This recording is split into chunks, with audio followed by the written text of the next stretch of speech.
Hello students, very good morning to all of you. तो आज हम लोग जो डिस्कस करने वाले हैं वो क्या है, वो है आपकी वीकली करंट अफेयर्स पार्ट 2 रहेंगी। ये पार्ट 1 हम डिस्कस कर चुके हैं, पार्ट 2 हम लोग यहाँ पे डिस्कस करेंगे अब आगे। अब देखिए, यहाँ पे मोस्ट इंपॉर्टेंट आपके करंट अफेयर्स रहेंगी, साथ ही साथ आपका हेल्दी रिवीजन भी होता रहेगा। तो हम लोग चलिए बढ़ते हैं अपनी मोस्ट इंपॉर्टेंट करंट अफेयर्स की ओर। Very good morning to all, Radhe Radhe. सब लोग सेशन को फटाफट से ज्वाइन कर लें और मैक्सिमम पार्टिसिपेशन यहाँ पे होना चाहिए, क्योंकि ये चीजें आपके लिए बेनिफिट के लिए लाई गई हैं, जिससे कि आपको चीजें रिवाइज होती चले। तो चलिए बढ़ते हैं फर्स्ट एंड मोस्ट इंपॉर्टेंट आपके एमसीक्यू की ओर। तो book title Pregnancy Bible has been authored by whom. तो प्रेगनेंसी बाइबल ये एक बुक है, और इसको किसने ऑथर किया है? काल्की कोचलिन, करीना कपूर खान, अमर्त्य सेन या धवल कुलकर्णी? तो देखिए, सब ही ये ऑप्शंस आपके न्यूज में रहे हैं, सारे ऑप्शंस न्यूज में रहे हैं। बात की जाए अगर प्रेगनेंसी बाइबल की कि ये किसने लिखी है, तो ये आपकी लिखी है करीना कपूर खान की, जो है ये बुक है, इन्होंने ऑथर की है। करीना कपूर खान की बुक है प्रेगनेंसी बाइबल। ऐसी ही एक बुक लिखी है कल्की कोचलिन ने, जिसका नाम था एलिफेंट इन द वुम्ब। क्या नाम था? एलिफेंट इन द वुम्ब नाम था। ये कल्की कोचलिन की ये जो है कह सकते हैं बुक थी, और करीना कपूर खान की प्रेगनेंसी बाइबल रही। अमर्त्य सेन जी की बुक थी, ये मेमोयर थी एक, जिसका नाम था आपका home in the world. Yes, ये नाम था होम इन द वर्ल्ड। ठीक है, इसमें उन्होंने ये सब बातें कही कि जो अमर्त्य नाम है इनको रविन्द्रनाथ टैगोर जी ने दिया था, ये सब बातें उनकी। वहीं धवल कुलकर्णी की बुक थी, धवल कुलकर्णी की एक बुक थी जिसका नाम था नाथूराम गोडसे करके एक बुक थी। देखिए, अगर आपको पूरा नाम बुक का नहीं याद है, नॉट टू वरी, आपको अगर हाथा याद है तो भी चलेगा। नाथूराम गोडसे गांधी असैसिन करके एक बुक थी, और ये आपकी किसने लिखी थी? ये आपकी धवल कुलकर्णी जी की बुक थी, सीनियर जर्नलिस्ट है। एक बुक थी फियर्सली फीमेल, जिसको याद आता जा रहा हो, मैं नाम लिखे दे रही हूँ। किसने ये बुक लिखी थी, कौन है वो? और अगर बात करी जाए और भी कुछ बुक्स रही थी, और जैसे आपकी फियर्सली फीमेल हो गई, और भी जो भी बुक्स रही हैं वो भी अभी बताई जाएंगे। फियर्सली फीमेल आपकी बुक थी सुदीप मिश्रा, सीनियर जर्नलिस्ट थे सुदीप मिश्रा जी, इनकी बुक थी। हाँ, एक बुक मुझे अभी याद में कर रही थी, एक बुक थी आपकी फीमेल डॉक्टर्स की ओर थी, फीमेल डॉक्टर्स के टॉपिक पे एक बुक थी।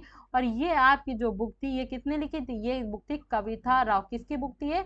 कविता राव जी की ये बुक रही थी। तो ये कुछ यहाँ पे लेटेस्ट बुक्स रही जो मैंने आपके यहाँ डिस्कस की, ये सब आपकी कुछ लेटेस्ट बुक्स रही। अब चलिए बढ़ते हैं नेक्स्ट न्यूज की ओर। तो the centre has allocated 3,323 crore to which of the following states for Jal Jeevan mission. तो जल जीवन मिशन के लिए कितना एलोकेशन? 3,323 करोड़ रुपए ये यहाँ पे किसके लिए, किस स्टेट के लिए जल जीवन मिशन ने दिए थे? और वो स्टेट का नाम मैं यहाँ पे मेंशन कर देती हूँ जरा। मैंने ऑप्शन में यहाँ पे डाला नहीं, डाल देती हूँ। यहाँ पे जो स्टेट रहा था वो आपका था ओडिशा। वो कौन सा स्टेट था? ओडिशा आपका ये सही आंसर है। तो यहाँ पे जो स्टेट था, हिंदी में भी मैं लिख देती हूँ, इसका नाम था आपका ओडिशा। ठीक है, और ये जो है सेकेंड ऑप्शन सही है। तो यही वो आपका स्टेट था जिसके लिए सेंटर ने कहा है कि भाई हम 3,323 करोड़ पे जल जीवन मिशन के अंतर्गत कहेंगे। देखिए, सारी न्यूज डिटेल में पढ़ाई जा चुकी है आपको, तो जिन्होंने सेशन नहीं देखा है वो जाके देख सकते हैं। यहाँ पे मैं रिविजन करवा रही हूँ। और ऐसे ही नाबार्ड ने 388 करोड़ रुपए दिए थे 4 मेगा वाटर प्रोजेक्ट के लिए। किसको? ये भी उड़ीसा को ही दिए गए थे, याद रखिएगा। गोवा पहला ऐसे स्टेट रहा जो रेबीज फ्री रहा। कह रहे हैं यहाँ पे काफी टाइम से रेबीज फ्री स्टेट हो गया, काफी टाइम से यहाँ पे कोई रेबीज के केस भी नहीं आए, तो रेबीज फ्री रहा। उत्तर प्रदेश के बारे में हम ऑलरेडी डिस्कस कर चुके हैं कि उत्तर प्रदेश में कैसे क्या चीज रही, और ये सब बातें यहाँ पे डिस्कशन हो चुका है। और एक आपका कह सकते हैं नारकोटिक्स सेंटर, क्या था आपका ये?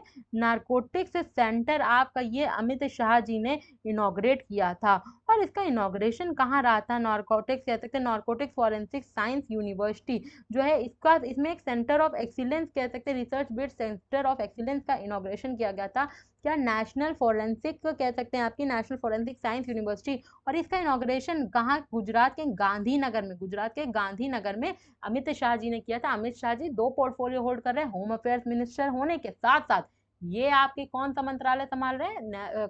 मिनिस्टर ऑफ कॉपरेशन भी संभाल रहे हैं। तो ये सब बातें हो गई इनके बारे में। ठीक है, और अगर बात की जाए मंगू भाई छगन भाई पटेल की, तो ये मध्य प्रदेश के आपके गवर्नर रहे हैं, नए गवर्नर हैं, न्यूली अपॉइंटेड यहाँ पे गवर्नर रहे हैं। ठीक है, अब बढ़ते हैं नेक्स्ट इंपॉर्टेंट एमसीक्यू की ओर। तो ये हैं आपके minister of road transport and highway Nitin Jairam Gadkari. पहले ये एमएसएमई मिनिस्ट्री भी संभालते थे, पर अब ये एमएसएमई मंत्रालय नहीं संभाल रहे हैं। अब जो एमएसएमई मंत्रालय संभाल रहे हैं वो है नारायण राणे, और अब इनके पास सिर्फ नितिन गडकरी जी के पास road transport and highway ministry है।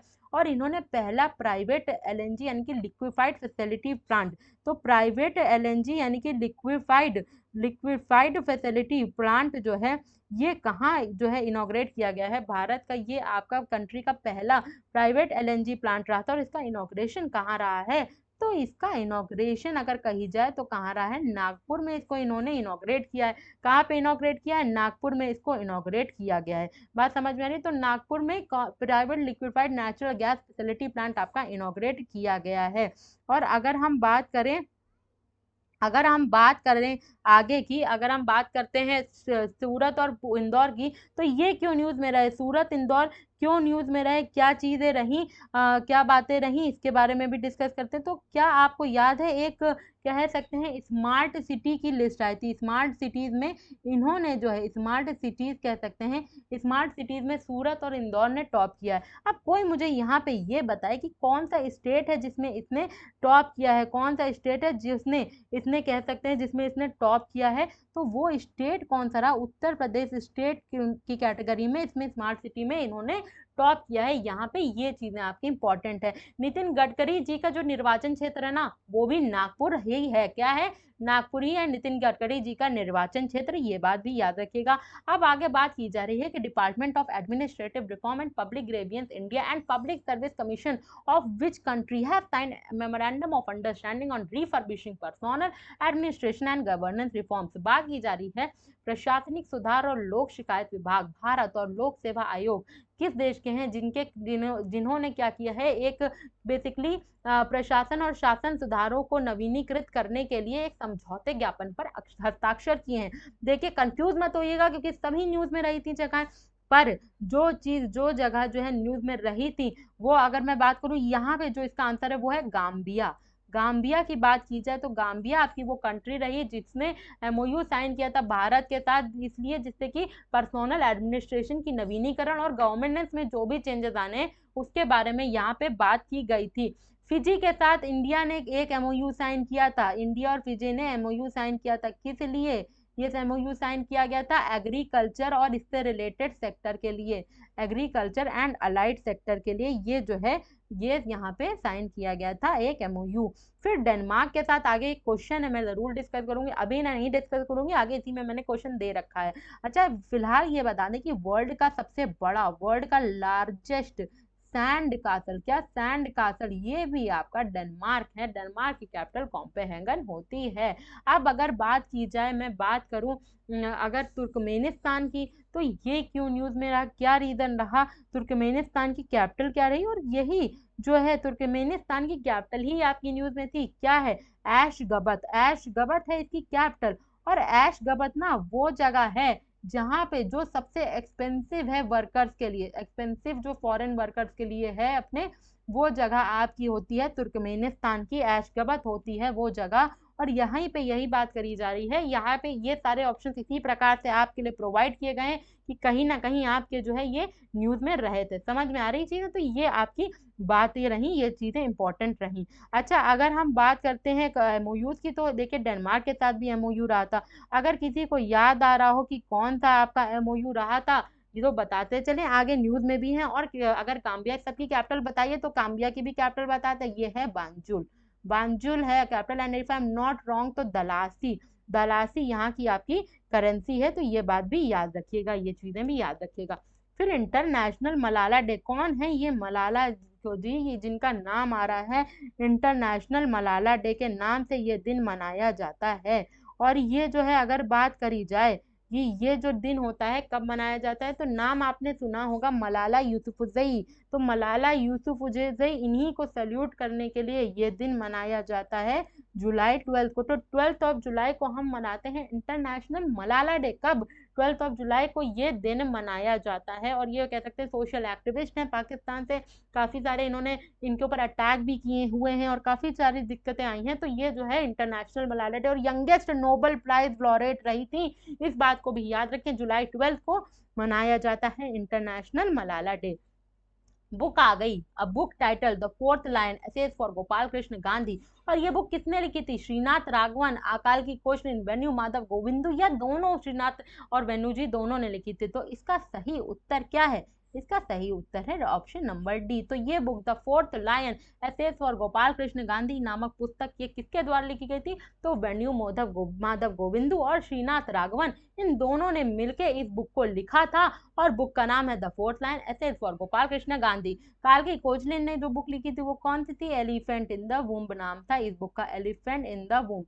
अच्छा, एक्ट्रेस की बात हो रही है, एक्टर्स की बात हो रही है, तो एक आपकी बुक लिखती आपकी नीना गुप्ता जी ने बुक लिखी थी। क्या नाम था? नीना गुप्ता जी की बुक थी। नाम क्या था इस बुक का? इस बुक का नाम था सच कहूं तो। सच कहूं तो इस बुक का नाम था, ये बात भी याद रखिएगा, ठीक है। तो ये कुछ बुक्स रही। अब बात किया जाए Indian council for agriculture relations ICCR के बारे में फटाफट से अगर हम लोग बात करते हैं, तो ये जो है अगर इसकी बात की जाए तो इन्होंने बंगा बंधु चेयर एक जो है इसको स्टैब्लिश किया था दिल्ली यूनिवर्सिटी में। अब ये बंगा बंधु जो है ये कहा किसे जाता है? ये कहा जाता है शेख मुजीबुर रहमान जी को। और शेख मुजीबुर रहमान जो है ये इनको ऑनर करने के लिए इसको स्टैब्लिश किया गया। और ये कहाँ के फाउंडिंग फादर हैं? भूटान के, नेपाल के, बांग्लादेश है, इनमें से कोई नहीं, फटाफट से जवाब देते चले। तो ये कहाँ के कह सकते हैं फाउंडिंग फादर हैं आपके, जो कह सकते हैं शेख मुजीबुर रहमान। और इन्हीं के सम्मान में इनको ही बंगा बंधु यानी कि पीपल्स फ्रेंड कहा जाता है। इन्हीं के सम्मान में बंगा बंधु चेयर दिल्ली यूनिवर्सिटी में स्टैब्लिश की जा रही है। और ये बांग्लादेश के फाउंडिंग फादर है, वही बांग्लादेश जिन्होंने हाल ही में हरीभंगा मैंगोस गिफ्ट किए हैं। किसको किसको? प्राइम मिनिस्टर नरेंद्र मोदी जी को, ममता बनर्जी को, और ममता बनर्जी जी को, और बिप्लब कुमार देव जी को जो CM है त्रिपुरा के। ठीक है, समझ में आ रही चीजें? तो ये बातें यहाँ पे बताई जा रही हैं, ये चीजें हैं कि ये कौन है शेख मुजीबुर रहमान जी, ये फाउंडिंग। और 50th डिप्लोमेटिक रिलेशन जो इंडिया बांग्लादेश के रहे थे उसके अवसर पर भी उसको भी याद करते हुए ये चेयर स्टैब्लिश यहाँ हुई थी। ICCR Indian council for cultural relations कब फाउंड हुआ था ये? तो इट वॉज फाउंडेड इन 1950। कब फाउंड हुआ था? 1950 में। फिर इसका हेडक्वार्टर कहाँ होता है? इसका हेडक्वार्टर है नई दिल्ली में। याद रखिएगा इस चीज को, हेडक्वार्टर कहाँ है? नई दिल्ली में है। अब इसके डायरेक्टर जनरल हैं श्री दिनेश के पटनायक। तो इसके डायरेक्टर जनरल कौन है? इन्होंने ने जो है दिनेश के पटनायक जिन्होंने यहाँ पे MOU साइन किया था। ठीक है, याद रखिएगा इस चीज को। और एक और बात बता दें, इसके प्रेसिडेंट कौन है? प्रेसिडेंट जिसको भी याद आता जा रहा हो बताते चले, तो ये हैं आपके विनय सहस्त्र बुद्धि, यहाँ के प्रेसिडेंट हैं, यहाँ के प्रेसिडेंट हैं। इस चीज को भी याद रखिएगा। ओके, अब बढ़ते हैं नेक्स्ट न्यूज की ओर। तो which of the following countries will export apple to India first time in 50 year? तो 50 सालों में पहली बार कौन सी कंट्री है जो भारत को एप्पल भेजने वाली है? कौन सी ऐसी कंट्री है जो पहली बार कह सकते हैं आपको पहली बार जो है 50 सालों में भारत को एप्पल एक्सपोर्ट करेगी? हमारे भारत को कह सकते हैं ये एप्पल एक्सपोर्ट करने की बात कर रही है। तो ये आपका है यूके है। और अभी एक चाइल्ड सोल्जर्स लिस्ट आई थी, USA ने करी थी चाइल्ड सोल्जर्स लिस्ट या चाइल्ड सोल्जर्स एक्ट के अंतर्गत। इसमें कौन सी दो कंट्रीज को इंक्लूड किया गया? तो ये आपकी थी टर्की और पाकिस्तान। कौन कौन सी कंट्रीज थी आपकी? टर्की और पाकिस्तान, यहाँ पे ये दो कंट्रीज रही थी। ठीक है, अब बात करते हैं भारत ने MOU साइन किया है, मैंने कहा था किस कंट्री के साथ? हेल्थ और मेडिसिन के सेक्टर में। तो हेल्थ, स्वास्थ्य और चिकित्सा के केंद्र में बात करी जाए तो भारत ने किस कंट्री के साथ MOU साइन किया है? तो वही कंट्री है जिसका कैपिटल कोपेनहेगन होता है। और वो कंट्री कौन सी है आपकी? डेनमार्क। और लार्जेस्ट, दुनिया का सबसे बड़ा सैंड कासल, 169 फीट से भी लंबा सैंड कासल यहाँ पे डेनमार्क ने जो है बनाया है। डेनमार्क के डिजाइनर्स ने यहाँ पे ये स्टैब्लिश किया है। ठीक है, तो ये आपका रहा था ओवरऑल सेशन। मोस्ट इंपॉर्टेंट जो भी MCQs रहे वीकली वो हमने पार्ट 1 और पार्ट 2 दोनों में डिस्कस किए हैं, कवर अप किए हैं। और आप देख सकते हैं कि ये इनके साथ साथ जो इंटरनल ऑप्शन थे ना उनसे भी मैंने कितनी सारी चीजें आपको यहाँ पे इंफॉर्मेशन दी हैं। तो सेशन आपके लिए बहुत ही इंफॉर्मेटिव रहा है। और सेशन पसंद आया हो तो लाइक ज़रूर करें यहाँ पे स्टूडेंट सेशन को। सब्सक्राइब करना ना भूलें सफलता क्लासेस यूट्यूब चैनल को, और सफलता ऐप को डाउनलोड कर लें जहाँ पे आपको मिल सकती हैं हमारी डेली करेंट अफेयर्स की PDF। Thank you so much student and have a very nice day.